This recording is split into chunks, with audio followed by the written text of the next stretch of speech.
This is Main Street with Gary Allen.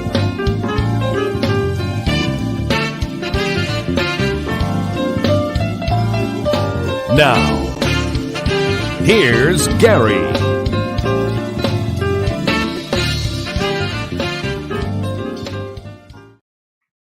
And good afternoon, everybody, and welcome to Main Street. Gary Allen with you here on the C News Network. I hope everybody's had a wonderful time since last week that we met. I hope everybody's life is happier and joyful and all full of good things. Before we get on to today's guest, let me just thank a couple of people for this program. My executive producer, Mr. Rick Del Vecchio, my studio producer, Andres, who is going on vacation pretty soon, Michael and Grant Miller at the C News Network for giving me this platform. Our community sponsors, the Japanese Gardens of Miami, as well as the Elks Lodges of Miami and South Florida. Let me tell you a little bit about my guest. Oh, and by the way, I just want to remind you, next week we have Chris DePetta coming on. Chris is the owner of the Punchline in Atlanta, Georgia. I've worked for Chris as a stand-up comic over the years. He's also Billy Gardell's manager. He was also Steve Harvey's manager and Jeff Foxworthy's manager. So it's going to be kind of a showbiz kind of a thing. I've just recently booked Ron McGill coming on the program next month and a whole host of surprises for you. And I think I'm going to get my good buddy Adrian Paul, the Highlander, to join us possibly next month or the following month in June. My guest is one of the most hardworking women I know of in South Florida. If there is 24 hours in the day, she stretches it to 36. There's no doubt about it with everything that she does. She's Liliam M. Lopez. She's the president and CEO of the South Florida Hispanic Chamber of Commerce. She was recently honored by the South Florida Business Journal as the Achiever. She won that award. She's also the winner of the prestigious Claude Pepper Award, the Golden Age Award in 2018, and in 2016, the NFL Hispanic Heritage Foundation Leadership Award, which is something close to me, having had a brother played in the NFL. In 2014, she was also honored for the Women Giving Back Treasurers Award. 2014, the Thomas Gibson Award.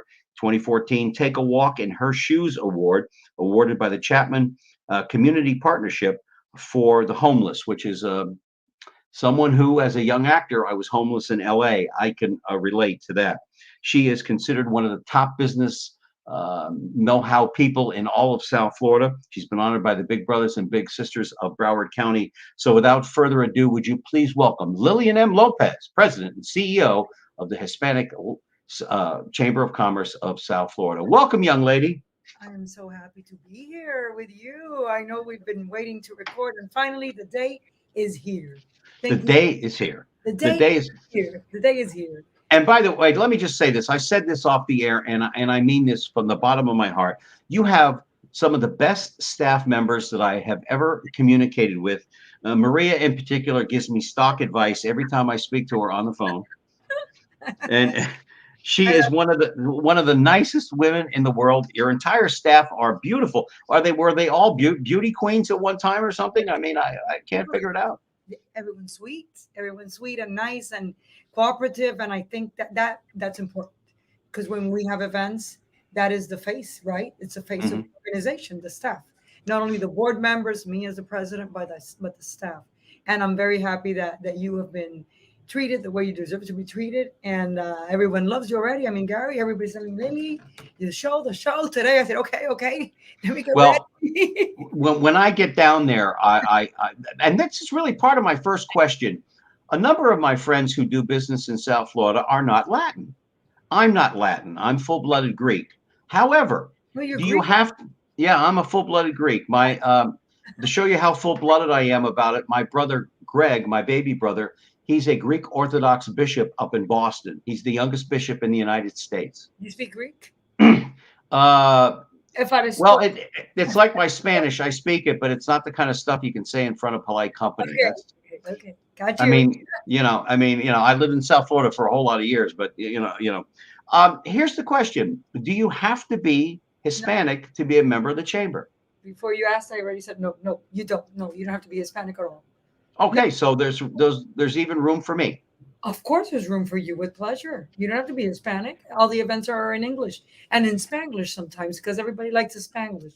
And I'll tell you something that happened to me maybe 5 years ago or 6 years ago in Granada. And it was funny because there I am. I'm in a store looking at some things, some nice pottery, and I say, esto me gusta porque it would look so nice in the living room. And then the gentleman says to me, no me digáis de dónde sois. Don't tell me where you're from. I said, okay. Sois cubanos de Miami.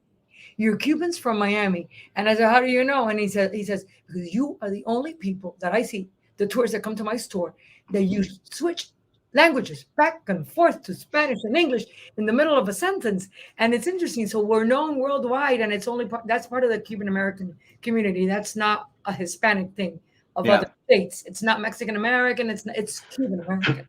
Yeah, I've noticed over the years that there are certain words in the English language that are not covered in the Spanish language. You'll speak Spanish, and then all of a sudden you got to go, Yeah. Okay. okay, I got to do the English word here. It's easier, comes easier, so you got to do this word and the other word. Exactly. Absolutely. You have it. You got it. How does someone, I want to get through some of these basics because you have an interesting membership. How does someone become a member of the chamber? Do you have to be recommended? Can you join, like go on the website, find out where you're going? You go on the website or you call. Some people like to meet with me or maybe a board member. Some people just like to register by themselves. They just go ahead on the website and they register. So it depends on the person and whatever they want to do. Mm-hmm. It's quite simple to do. It's an easy process. And the important thing I would say is participation. Because I always tell someone, if you're not going to participate, don't join. Because you're going to waste your time. There's people that sometimes, and this happened to me recently. There's this gentleman said, I'm not going to renew because I haven't gotten any business. And I said, absolutely, I agree with you.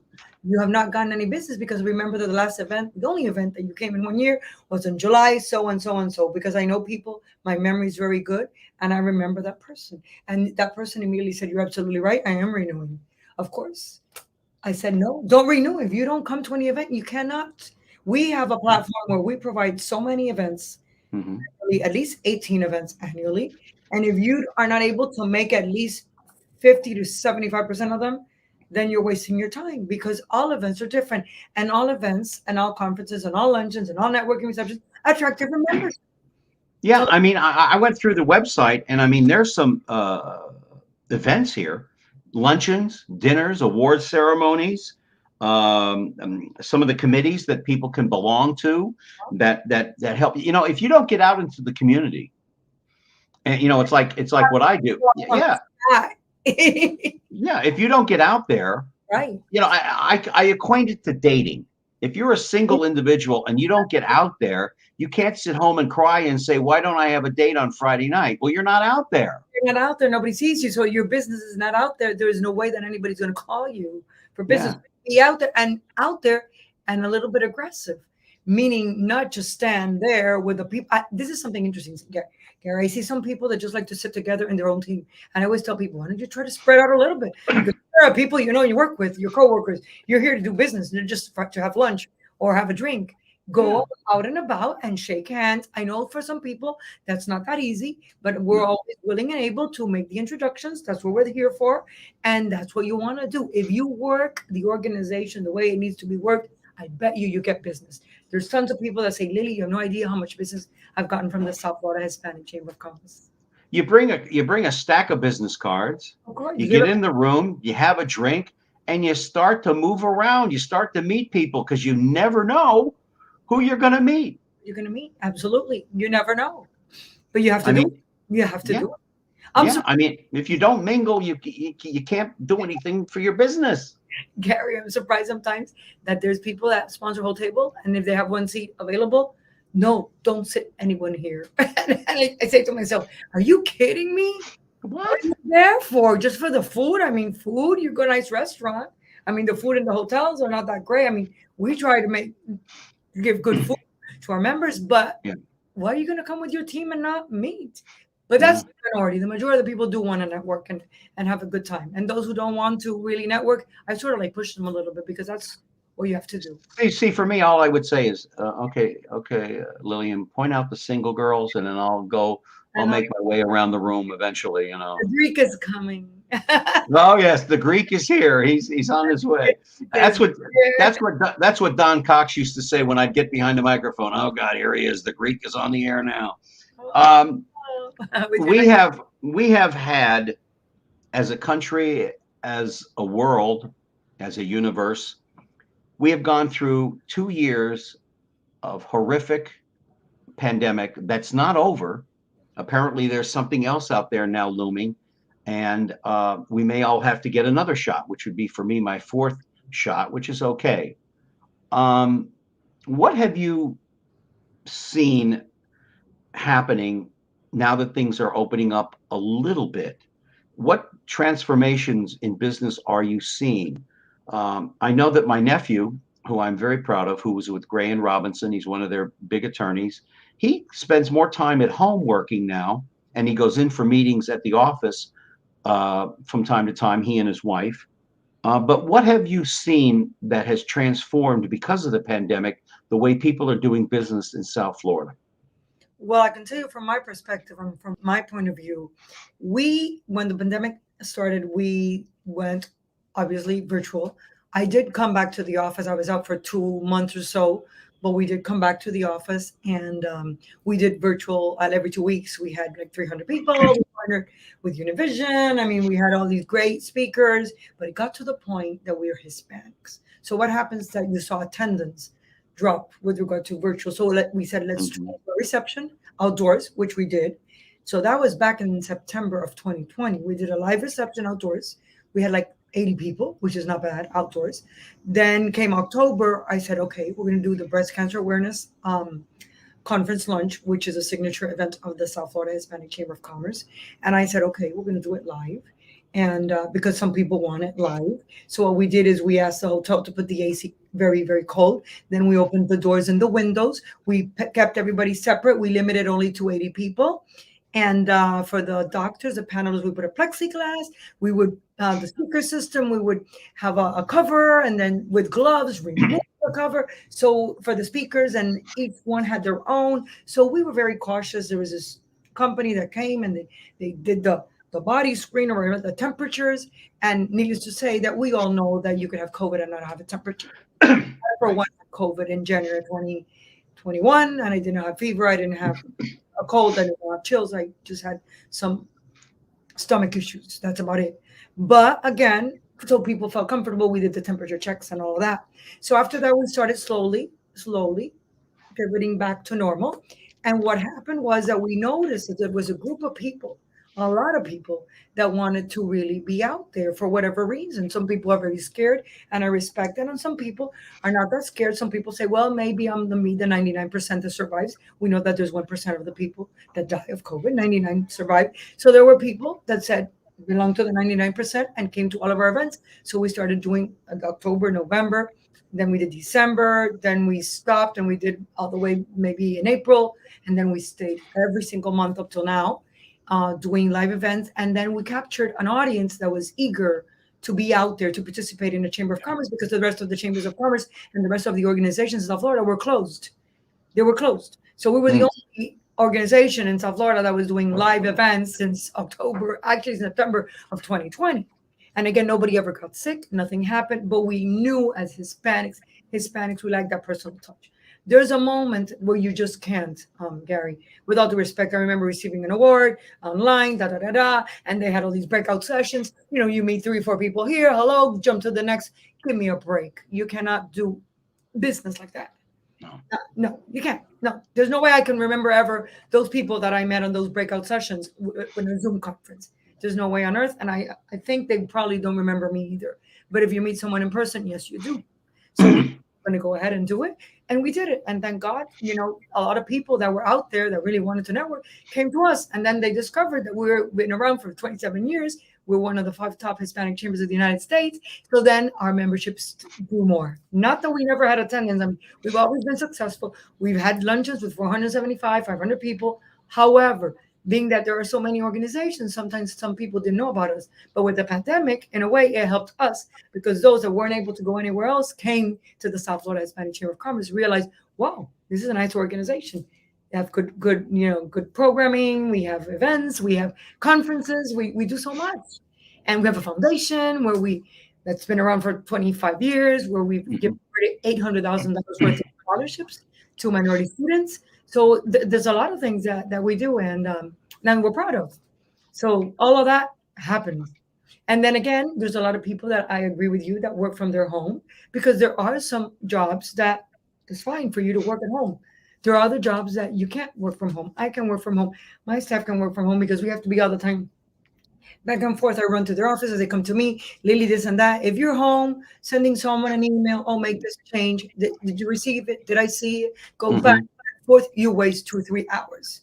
If it's here, you intercom home, change what we need. This is the person that just called. So it makes a big difference. Not for, Yeah. for commerce, for an organization, you really have to be in the office. But there are many other professions that I agree absolutely that you could stay at home. If you are in a top position, I don't think if you're in a position that's not top position, you should be at home, because you probably are wasting sometimes your time. But if Yeah. you are, you know what I'm saying? Yeah. If you Yeah. have a Yeah. lot of bosses and you're not in a really upscale position, then those people probably won't produce that much, because they say, well, I'm wasting my time, they're exploiting me or whatever. But if you are a top professional, you can work from home perfectly, because you're Absolutely. responsible and you know where your obligation is, and you know what you have to deliver. But We're talking to Liliam Lopez. She's the president and CEO of the South Florida Hispanic Chamber of Commerce. Gary Allen with you here on Main Street, as I am every Tuesday at 2 p.m. Although this coming week, Andres, my producer, is going off having a vacation. So on Monday at 3 p.m., we will have Mr. Chris DePetta joining us.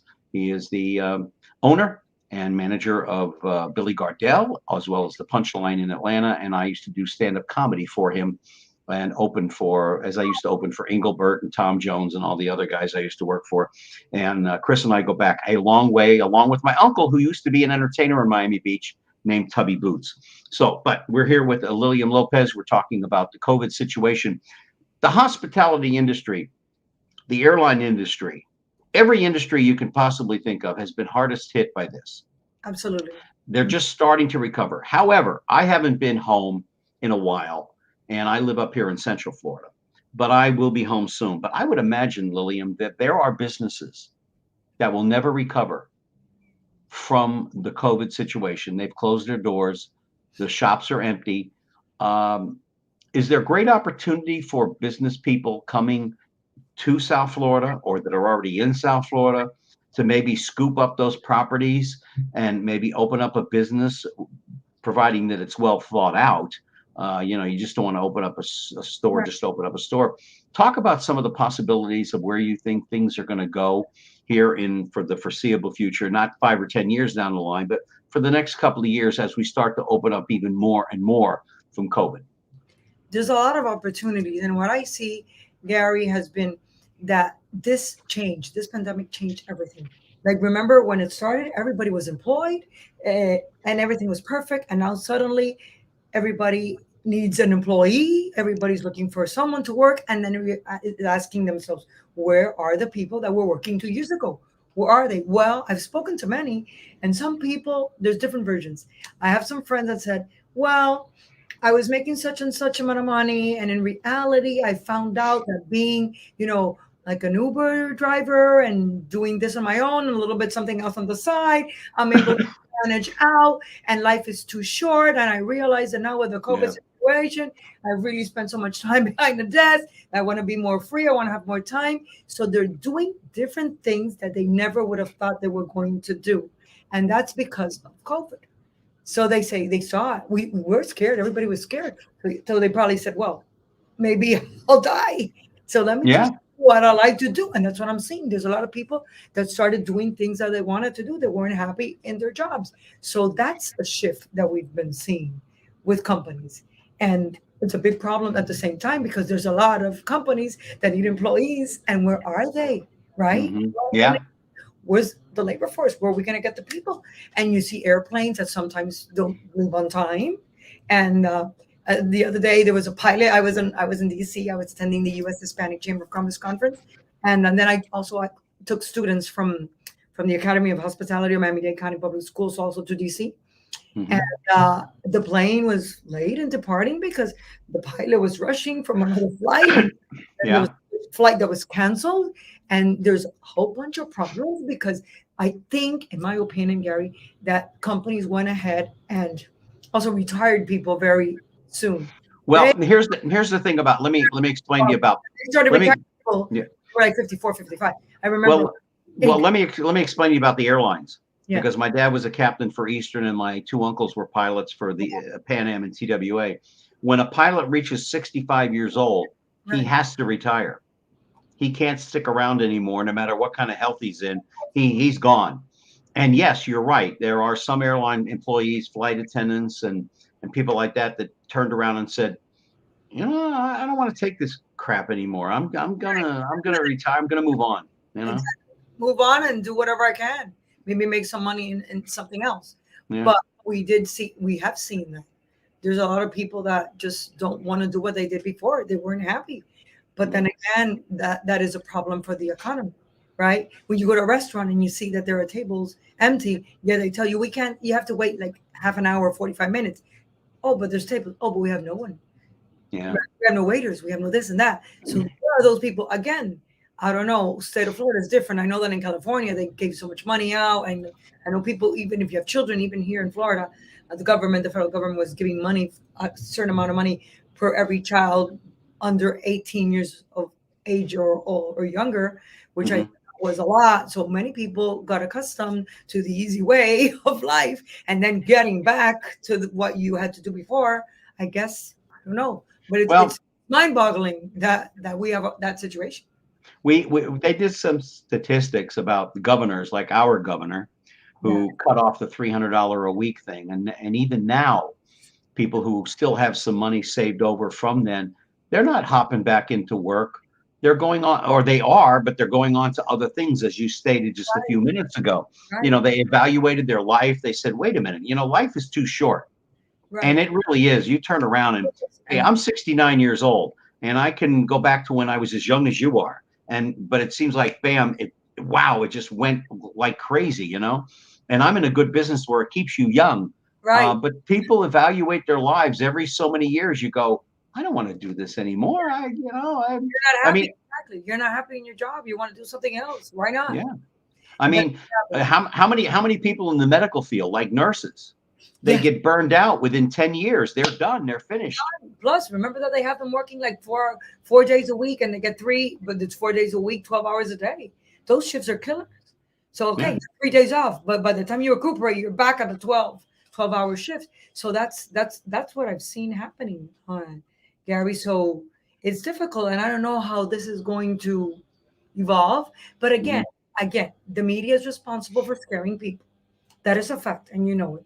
Media has been played a very a negative role, in my opinion, scaring people so much, scaring people because right. But get I now I write a column now for the Miami Herald once a month, and Uh-huh. one of my column was about heart disease.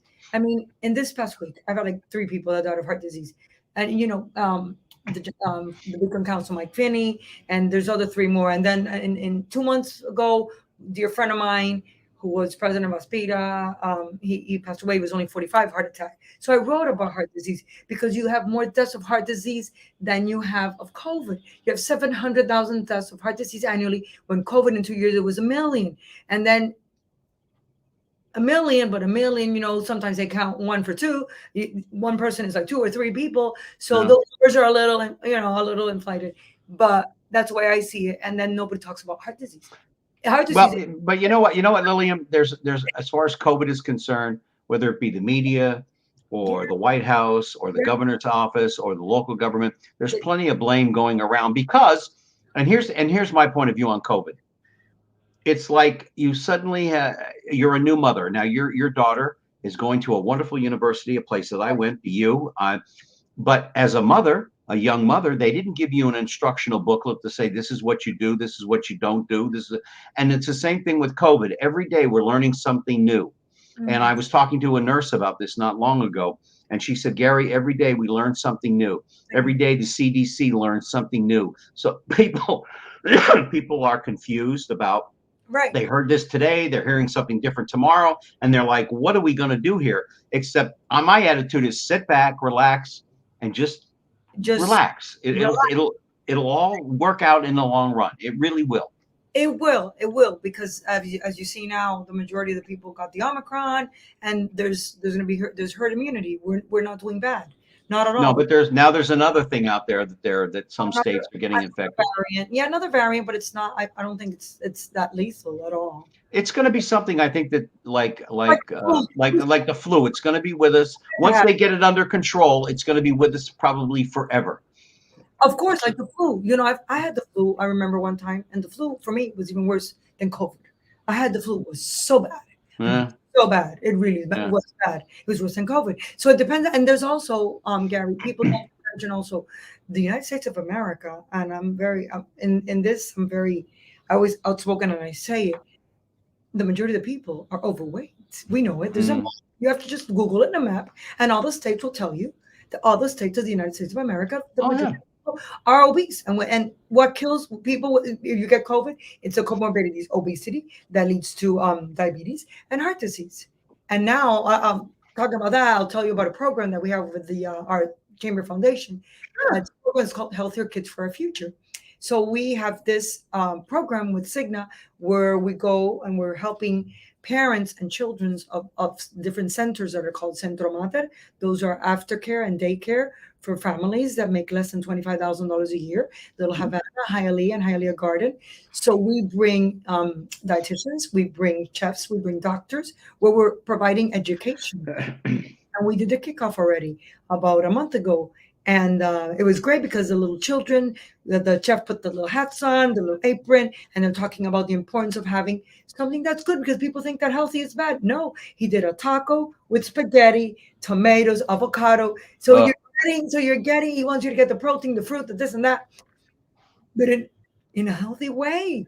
But that's the situation that we have, that people don't eat healthy. And when you don't eat healthy, the majority of people are overweight, they get yeah. in problems. But even if you have a cold or a bad cold and pneumonia, if you're overweight, if you have diabetes, you know it's not good. So that's Yeah, yeah. the government is not really addressing those issues. There's COVID, of course, but let's take care of the population and let create awareness that the whole United States of America is overweight and that our food is not like Europe or Latin America, where we have so much hormones and so many things in our food. And that's what makes people, it can't be normal, Gary. All these people, when you go on a cruise and when you go to Disney World, people Oh, that are 300, 400 pounds, that's not normal. So no. there's something in the supply chain, and I mean the food chain, that's creating this. And I find it wrong that we're trying to, it's like putting a little a band-aid. Let's go straight to the source. The source is that we are not, the nutrition and the food that we eat is not healthy, and that in turn leads to so many diseases, and that's why we have had so many deaths because of COVID. And also too, let's be honest, prior to COVID, and I mean since I was a young man, we have become a sedentary Yes, world. I agree with you. We don't, in Europe Yes, and in other countries, they have their dinner at lunchtime, and then they have something light at what we call dinner time, and right. therefore they're maybe a little bit leaner. But it's I see it all the time walking here or going there, and I see women that and men that quite frankly I figured the next step is a heart attack, In Europe, but people walk a lot. you, You walk. you can't get them to do what they don't want to do. Yeah. Oh, don't worry. I had an uncle who was very famous for oh, I'll walk later. I'll walk later. And he was 59 years old, 1 year away from retiring at TWA. He had a heart attack and he died, and it was because of his heart. Because of And it's just terrible. I want to talk about something that I know you're extremely proud of, that you've done since you've taken over, since you have been there, and that's more women joining the chamber than ever before. You've increased the female population in your chamber by over 50%. Talk about what you have done, what you're doing to increase, and that leads to a second question. What has it been the last 20 or 30 years that have opened the doors for more women in business than ever before? Is it because we're finally waking up that, hey, women are very intelligent, they have something to offer, or is it that women are breaking the glass ceiling? when I started the organization 27 years ago, So my background was I did political science, and then immediately I went to work with Dr. Eduardo Soto, and Dr. Badron had been the founding chairman of SALAD, which is the Spanish American League Against Discrimination. So there is where I learned about nonprofit. And then after that, 2 years later, then I started the South Florida Hispanic Chamber as a young woman. And so that was 27 years ago. So at that time, the majority of the members were men. But at the same time, I have to defend men because my father to me was like my life, and he thought the world of me. And many men helped me. And if it weren't because so many friends that my brother had and came to me and said, Lily, you have the nonprofit experience. Let's do this. We want to do this because back in the day, everybody that was Hispanic was sent to a Hispanic Affairs Committee, being in a chamber, being in an organization, being in the city, those boards, everything was Hispanic affairs. So that was then. It is not the case now. I want to reiterate that.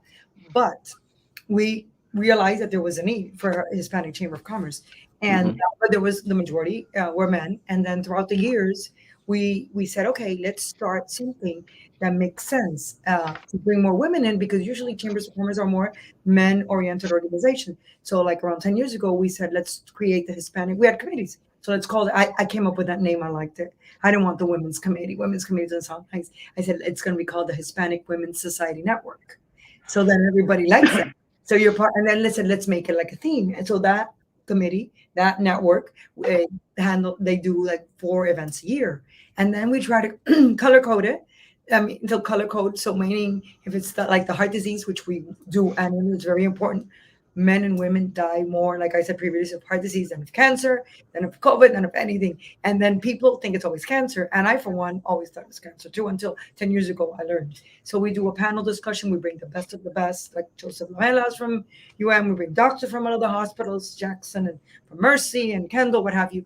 And so that's how it started. We said, let's dress, women like that thing. Let's dress in red in support of that. Then we do the environment event, because it's important as Hispanics to take care of our environment. And so we do that, the green or blue event. So everybody dresses in that color in support of the environment. We do the breast cancer awareness, dress in pink. And then we finalize the year with the WE Awards. It's called Women Empowering Embracing Women Awards.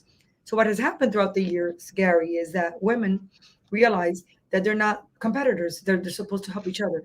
But years back, there are not a lot of women in top positions. So they would see other women as a competitor. So that's why women were sort of like not mean, but they were not that supportive of other women, because those positions were not there. So if you had that position, you wanted to take care of it. You don't want that woman to take that position away from you. But through the years that things have evolved, now there's a lot more women in top positions, so everybody's more relaxed and happy, more supportive. Things have changed, like everything. It's an evolution. It's a continuous evolution. So that's what's happened. So we have a lot of women that come to our events, and we're very happy because it's not a male organization. It's like 50-50. And I like that very much. And there's a lot of women in top positions. And not only do they not only come to the Hispanic Women's Society Network, but they come to the other events as well. So if you see a video and if you see my show, my business, mainly Liliam, you'll see always that there's women around all the men. And it's just great what we have. So when I come to an event, make sure that it's 90% women, and just leave the Greek alone in the room, and I'll be all right. The red carpet for you. Yeah, we'll put the Hey, listen, I've actually done the red carpet in California. No. I don't talk about this very much on the air. Your experience. But I do have an Academy Award. What?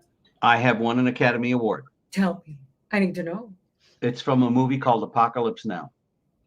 Oh, I don't think I saw it, but I heard of it. When you rent it and you see the attack scene coming in on the beach, I was one of the helicopter pilots, because that's what I did in the Air Force. I flew helicopters. Oh, you've done so much.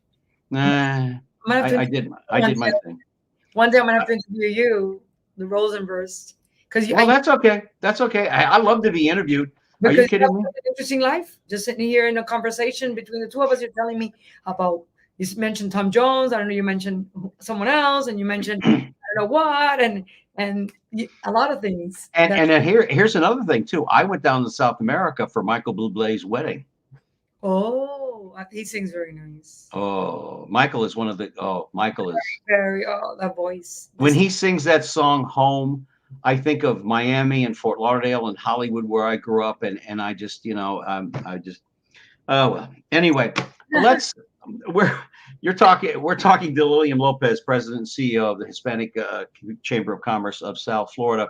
Gary Allen with you here on Main Street. Next Monday we'll be on at 3 p.m. a special time, a special day, and then we'll get back to the 3 o'clock time. And Ron Miguel is going to be joining us next month too. One of my dear friends, even though he's a Gator, he's still a dear friend of mine. You know, I can't get away from Gators. My nephew is a Gator. My niece is a Gator. My brother's a Gator. I can't get away from it. You But are okay. I went to the oh yeah, there is Daughter, Liliam. You know what it is. It's all about the you. you. That's all it's about. That's all it's about is about the you. Even when I went to even my other family members who went to my one brother who's in the NFL Hall of Fame, he went to Duke. My sister went to Harvard. Another brother went to Arizona. They all come around to the you. They all do. Well, I'm St. Thomas. I'm a St. Thomas University. Well, St. Thomas is a great school. As a matter of fact, I grew up in up in Hollywood, Florida. I grew up with the Capone family, and they all went to St. Thomas. I love it.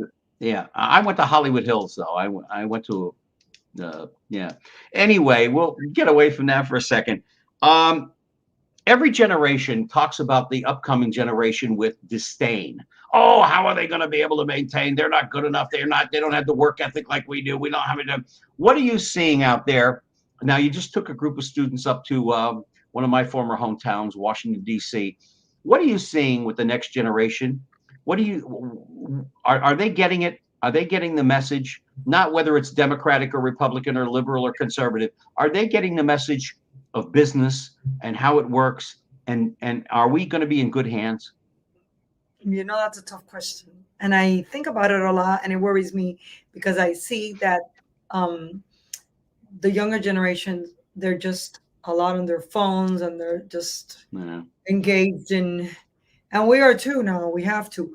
But I don't know if they are as prepared for what life is really about and how difficult it is to really be successful. And with the media being, I mean, I'm in the center. I mean, we could talk politics here. I'm not to the left, and I hate that everything now is a label. So it worries me that these young children now, everyone is categorized. You're categorized. You're a label, and if you say something wrong, it's offensive, and it gets to a point that you just can't live like that. So that worries me because I have a 21-year-old. She's not like that. She's very focused. She's an engineering student, so obviously she's very smart. Presidential scholarship, so she's good. But you see other kids, and you worry because everything is the important things in life are not being tackled, and that's what makes you like the greatest generation. These kids that had to go to war, and you learn fast, and you become a man, and women had to be nurses, and you become a woman. And I remember my father from Cuba. I was a kid, and we didn't have enough money, so he bought me my piano with his first money. I learned my piano for 8 years. My mom was a piano teacher. I had one doll, sticking to that doll. My daughter has it in her closet because that's my father's doll. And because we went through a lot, but when you go through a lot, you grow up, right? You mature. So these kids, you see a lot of kids are still in their house, living with their parents. They're 26, 27. What the heck is going on? It worries me. It worries me because the future generation. And you know something that worries me? I know you didn't ask me this question, but I want to mention it. That I'm seeing that our borders are open. And then yesterday I was talking to the owner of a restaurant here next to where our offices are. He said, you know, Lily, he's French. I sold the restaurant. I said, you did? He said, yes. And I said, but why? Because my visa expired. And I said, you're an entrepreneur. He had like 3 restaurants, but I have to leave to France. What? Yes, my dear. And then my husband's an architect. So in his firm, he said, you know, I forgot her name now, Rainey. She's from Canada. Her visa expired. She's a great architect. She needs to leave. And then I remember a nun where my daughter was in school prior to the nun was going to be deported. And I'm thinking to myself, then what the heck is going on? The border is open, and the people that are qualified, the people that we need, the entrepreneurs, the executives, the nuns, the good people are visa expired. Goodbye. You have to leave. Yet the border is open to everybody. What is happening? What are the people that are running this nation thinking of? The president, all the executives. I mean, the executive. It's been like that. It's been like that now for like 25, 30 years. And you know who it's up to? Government, what's going on here? What is this? It's not so much up to the president, no matter who he is or who Wait, she may be. everybody It's up to the Congress, and it's up to the Senate. Yeah, and when you have a majority of either party, and then we reach consensus, and now everybody's fighting, and it's been like that for years and years and years and years, and no one thinks of the well-being of our nation. They're just thinking, I don't know what they're thinking actually. And Liliam, let me put it to you this way. Let me put it to you this way. The biggest shame that this country has, and it was part of my discussion last week when I was talking to Captain Jocko, who served in Vietnam like I did. The biggest shame of this country is that they call upon us to serve our country. They call upon us to go and fight in a war. But when we come home and we have medical issues or we have problems or we need help, we have homeless veterans. We have veterans that are waiting. Not acceptable.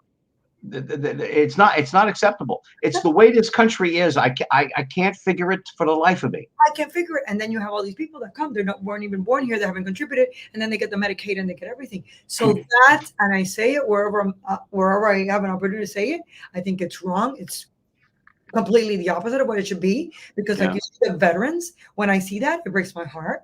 People that like you in Vietnam, and you see people homeless, this and that, and that they can't get the quality of care. That's unacceptable. When you have someone who fought for this country and you see them like that, and then you have the open borders and people are coming in and then they get the Medicaid and they get everything, and then they're deporting these people, like the owner of this restaurant here next door to us. He has to leave because his visa expired and they're going to renew it. So the man has 3 restaurants. He's selling them. He has to go by to friends. He's an entrepreneur, for crying out loud. He should reach out to somebody, because that is a crime and a half. It is, and you see this, and that breaks my heart, and it's not right, because this is a nation of immigrants, but of people who work, who want to work, not to be subsidized by the government. My father worked 24 hours a day to make it, and to for my brother and for me, for us to have a career and to have a future. But it's not to just get a check from the government. No, that's not what it's supposed to be. Yeah. Well, during COVID time, I didn't mind getting a check here and there, but other than that. No, absolutely. But you know what I'm referring to, right? No, I want to thank our community sponsors, the Japanese Garden in Miami, and I know Liliam has been there, and of course the Elks Lodges of South Florida. Thank you so much for helping us keep this program moving forward. We're talking to Liliam M. Lopez, a new friend to me and a delightful friend, President and CEO of the South Florida Hispanic Chamber of Commerce. And I'm telling you, you make 24 hours into 36 hours easily with all the stuff that you're doing. Because I would always call up the staff and they go, no, she's not here. She's off doing something. No, she's not here. She's off doing something. I don't know how you managed to stretch the day. I want to talk about something that you really had was an exciting event. I gotta look at this to read it. A few years back, what was it?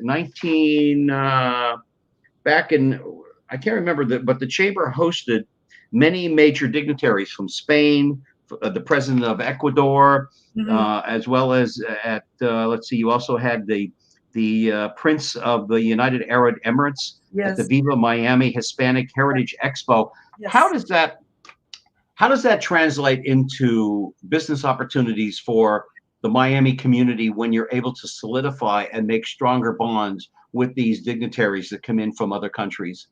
Oh yeah, it's very important, because they're able to meet our members, and our members are able, they usually come with a delegation. So they get to meet, our members get to meet all of those with, say, the president, with the prince, with the mayor, and then with our board members. So there are many opportunities. So we're able to provide that every time that I get to meet someone or they come to me. And now I have a delegation from Spain, actually, that's coming in July. And so I'm getting an award. It's a medal, a gold medal. And where are you going to put it? Where are you going to put it? You have so many awards now. And it's something nice, because they're based in Belgium, but they're from Spain. And so I think this is a good opportunity during that event for many of our members to attend and to meet, because it's like a business organization from Spain. And they want to open and reach out more to doing things here in the United States of America. And I've been in conversations with them for several months. And I think it's very important to do all those things. It's not that easy, of course, because of the distance, but we do it. I've kept in touch with the prince from Dubai. He's known as the Green Sheik, and because he's very much into the environment. and I was able to interview him for my show, my business minute with Lily Lopez, and so he's well known, well renowned. So, and the president of Ecuador, he actually he came to us, which was great, that delegation, and we were very honored. And so he brought a big group of people from over there, and our Mhm. were able to attend the lunch and to meet with them one on one. So whenever we can provide something like that, we do it. It's not, And that's one of the many reasons why I say join the chamber. of Be course, part of what's going on. If you are not part of the action, you cannot sit home and complain on Friday night why I don't have a date or why my business isn't doing so well. You exactly. have to participate. I mean, Miami is the door to South America and Central America in business. Why not take advantage of every opportunity that you have? Now, I have some of the membership fees here in front of me, and well, I can't afford some of them myself. They're reasonable, but for small business, only like $300. Yeah, well, and there is one here for $200, I think, Yeah, somewhere along the line. individuals are very reasonable, and then they go up and up and up according to what you want in return. And if Yeah. it's a big company, hey, if it's a big company, they should be giving back to the Hispanic organizations too. I know that my business partner and I want to join because we want to be part of what's going on in South Florida. As I explained to you when I originally said why I wanted you on the show, why you will be continually coming on this show, you and staff members and other members of the chamber, because I think it's vital. I think it's extremely vital to be part of it, to have an open exchange between you and I, and we help each other continue. That's what chambers and businesses are all about. Come together to help each other to get where you need to be. Exactly. That's how it is. Opening doors. Yeah. Opening doors for people. Exactly. That's what it is. Making the connection. I always tell people, tell me who you want to meet. I'll introduce you. Absolutely. I'll make that connection because that's Mhm. that's what I'm here for. That's what we're all here for. To help make the connection, the introduction, because you never know what can happen. Yeah. Big things can happen from a introduction. Hey, listen, you never know. I mean, I know you had Louis Gary on with you. Louis is an old friend of mine from my days at Channel 7. Yes, Uh, give him an award for everything that he's done for the environment. For that yes, that we do in August annually. Yeah, the green. yeah, and my good friend Craig Stevens and Belkis Naray over at Channel 7 WSVN. Oh, wonderful. Well, I remember when Belkis came to this country. I don't think Belkis is Cuban. I'm not sure. I could be wrong. I know she's Latin, and I remember how she got started. She started off as an assignment reporter for Channel 7, and she's worked her way up to where she and Craig have been together now forever in the day. Exactly. Patrick Frazier is an old dear friend of mine, another Gator. For WSBN, well, we just recently honored the founder of the Miami City Ballet, Toby Lerner Hansen. So they featured us in WSBN. Yeah. Yeah, I mean, and we all work together, and that's what I'm trying to do with this show, because Of we're talking about it.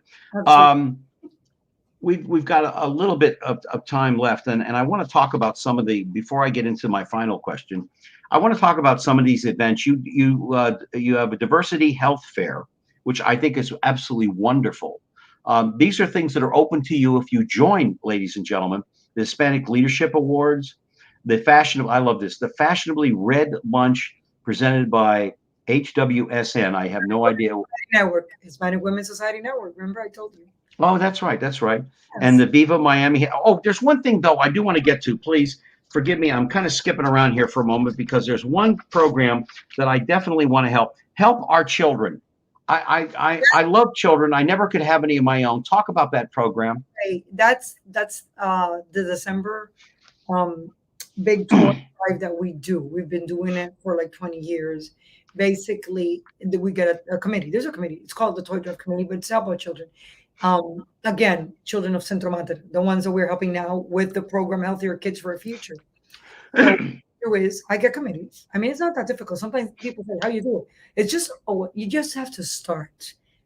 How do you do it, Lily? Let's just start. So I get a committee, I get a group of people. Okay, you send an email. Who wants to do?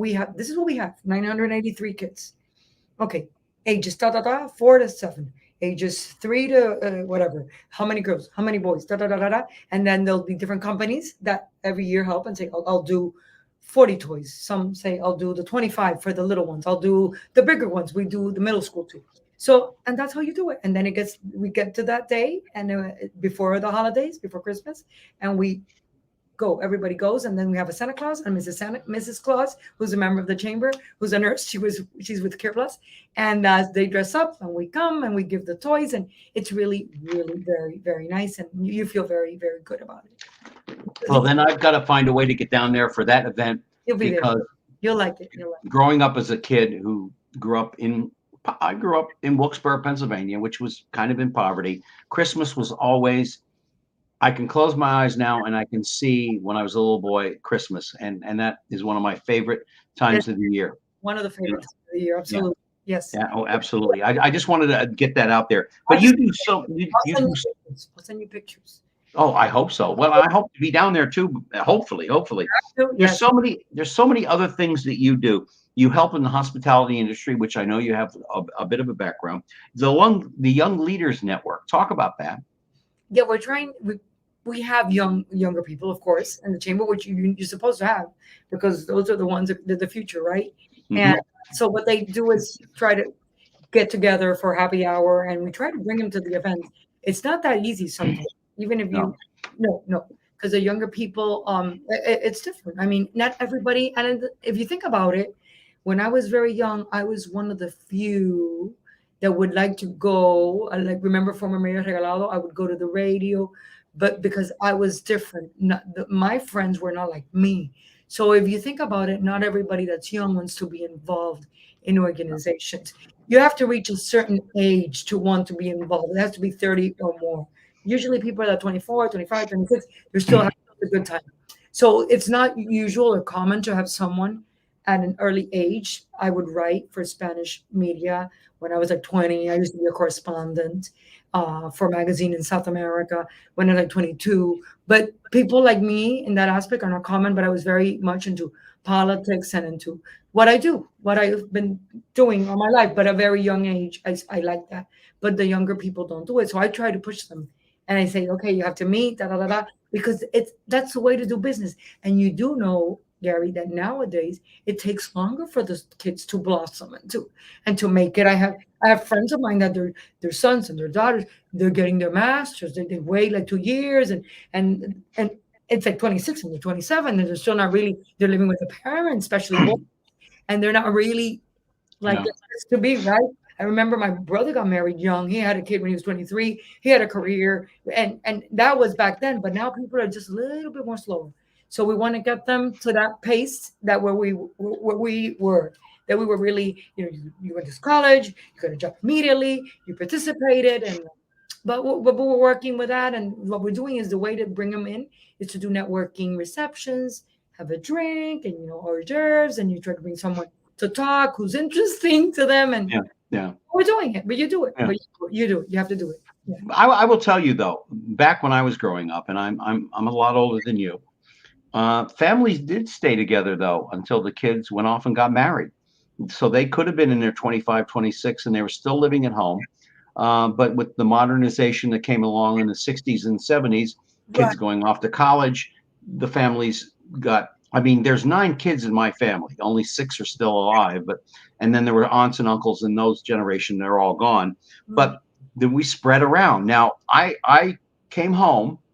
I was 39 years old, and I was in Chicago.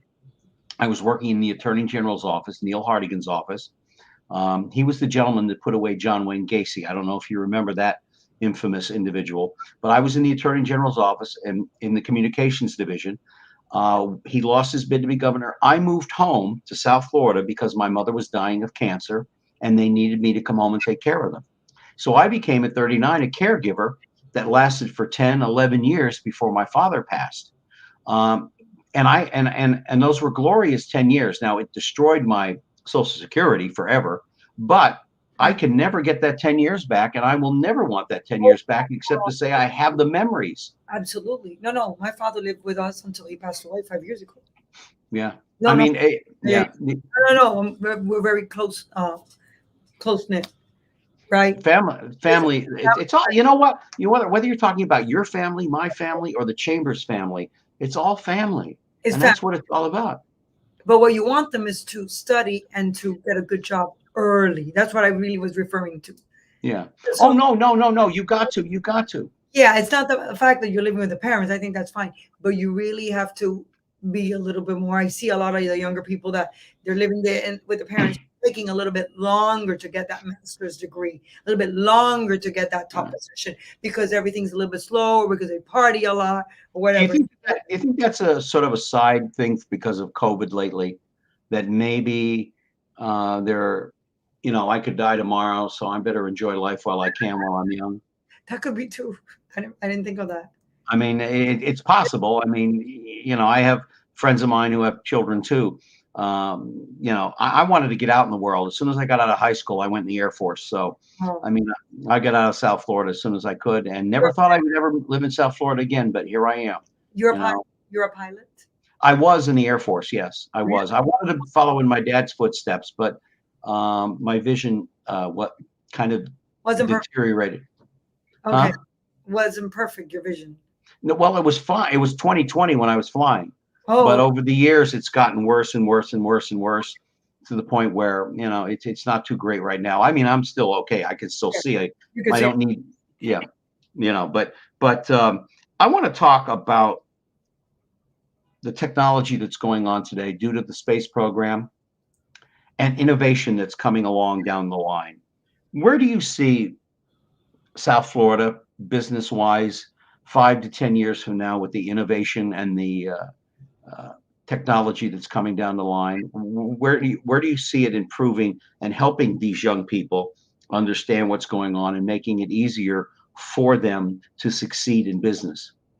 I see that technology, Gary, is so important because now, particularly in these past few years with COVID, we realize how important it is, right? Because that Yeah. was the way we communicated. And that's the way we had meetings with our members, with our board of directors. And so that demonstrated for many who were skeptical how important technology is, how important it is to be able to connect with other people, to do what we're doing now. So I see probably, and particularly with Mayor Francis Suarez, he spoke at our Viva Miami, which is our Hispanic Heritage Month celebration, about Right. cryptocurrency, and we brought other speakers. So I really commend what he's doing. And I think, I mean, Miami would be a great hub for technology. I think it's just amazing. I'm not very techy, so I'll just confess. I mean, I love it, but as you saw that everybody had to help me here when I was going to start with you. I mean, Yeah. I'm lucky that I am able to post, and I know I have my LinkedIn and all that, and like 10,700 followers, and I have my Facebook, but I am not that very sophisticated in technology because I talk. I'm a communicator. I'm not a Yeah. person behind the scenes and all of those things, but Right. absolutely is necessary. It's important. We've seen the value of it, and it will continue to increase. I mean, what we see in all these years with technology is amazing because these electric cars, Elon Musk and the cars, and now he's in Twitter and all of that. So this is all great. You can't you even if you don't know as much, because I don't know as much about technology, but Mhm. just seeing what it has meant for the organization, how we were able to communicate through technology, how I was able to interview His Highness from the Prince from Dubai. And he was over there, I was here, blah, blah, blah, blah. Don't ask me how we did it, but it's all these platforms, right? That I don't know how they do it, but because I'm not into that, I'm not an engineer, but absolutely technology is just shaping the world and it's modern and it's making it easy for people to communicate. And it's good because it's easier for people to learn. And I think it sort of like levels everybody. So if you're able to access a computer, then even if you're in the remote part of the world and you're able to see things that otherwise you would not be able to see. So that's technology. So I see it that way. It opens the doors for Mhm. possibilities, for possibilities. We have run out of time. Oh, We have really run out of time. I want to thank Liliam Lopez, President and CEO of the South Florida Hispanic Chamber of Commerce, for coming on board. She'll be joining us somewhere down the line in 6 to 8 weeks from now. And I want to thank her very, very much. I also want to thank my executive producer, Rick Del Vecchio, along with Andres, my producer in the studio, Michael and Grant Miller at the C News Network. Thank you so much. The Japanese Gardens of Miami, the Elks Lodges of Miami for keeping this program moving forward. And I want to thank all of you. Before we go, and I'm just doing this for the last 30 seconds of this program. Last week, I lost one of my dearest friends in the whole world, a gentleman who was an entertainer and a half. His name was Bobby Rydell. Bobby was a friend of mine. I opened for him many times in Las Vegas. For those of you that are fans of the musical Grease, you remember Rydell High. That was named after Bobby Rydell. May he rest in peace. May angels carry him to his rest. I miss him so already because he was going to come on this program before too long, along with Frankie Avalon and Fabian. And I think those two will eventually too. But I want to thank everyone who watches this program. Next Monday at 3 p.m., we'll be on the air with Chris Patetta. But again, thank you all so much for taking the time to join us. And to my dear friend Bobby up in heaven, rest in peace. You have earned it. He was a great entertainer. Until next time, take care of yourselves and each other. Thank you.